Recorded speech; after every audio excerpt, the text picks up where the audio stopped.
چواردەی حوزەیرانی هەموو ساڵێک بە ڕۆژی جیهانی بەخشینی خوێن دیاری کراوە.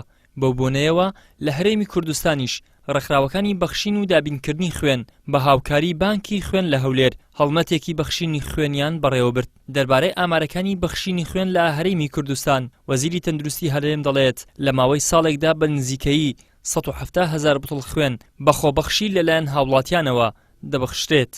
لە ماوەی ساڵێکدا نزیکەی 170,000 بتڵی خوێن دەبەخشرێت، واتە 170,000 بتڵی خوێن وەردەگیرێت کە سەتاتلیان بەخشەرن بەبێ هیچ بیانوێک بەبێ هیچ بیانوێکی پزیشکی و هۆکارێکی پزیشکی خۆیان دێن خوێن دەبەخشن.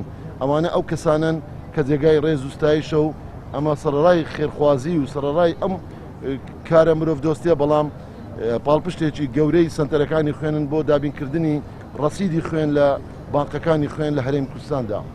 160 ئەو کەسانن کە خوێن بە بەدیل دێنن، کاتێک خوێنیان پێویستە بتڵێکی خوێن بەدیل بدەن. نزیکەی 26,000 ساڵانە بتڵی خوێن دەدرێت بە توشبوانی تالاسیمیا لە سنتەرەکانی تالاسیمیا کە ڕۆژانە بەیانیان و ئێواران ئەم سنتەرانە کار دەکەن و سوپاس و دەستخۆشی بۆ ئەو ماندووبوون و خزمەتەی دەیکەن.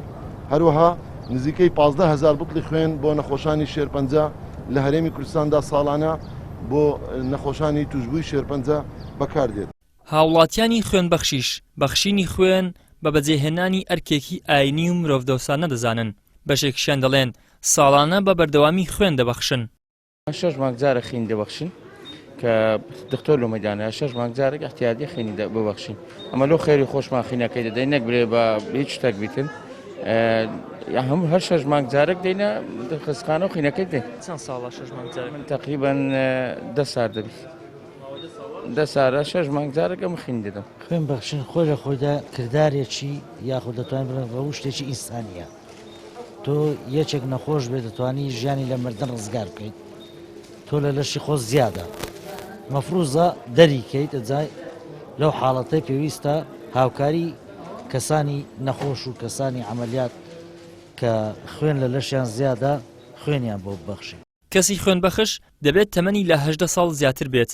نابێت نەخۆشیەکانی خوێنبەربوون و نەخۆشی دڵ و نەخۆشی دەرونی و سیل و نەخۆشی گەڕی و شێرپەنجەی هەبێت. ئەوانەشی تووشی کۆڕۆنا بوون نابێت تاکو 2 هەفتە دوای چاکبوونەوەیان خوێن ببەخشن، و یاخود ئەوانەی ڤاکسینیان وەرگرتووە نابێت تاکو 14 ڕۆژ خوێن ببەخشن.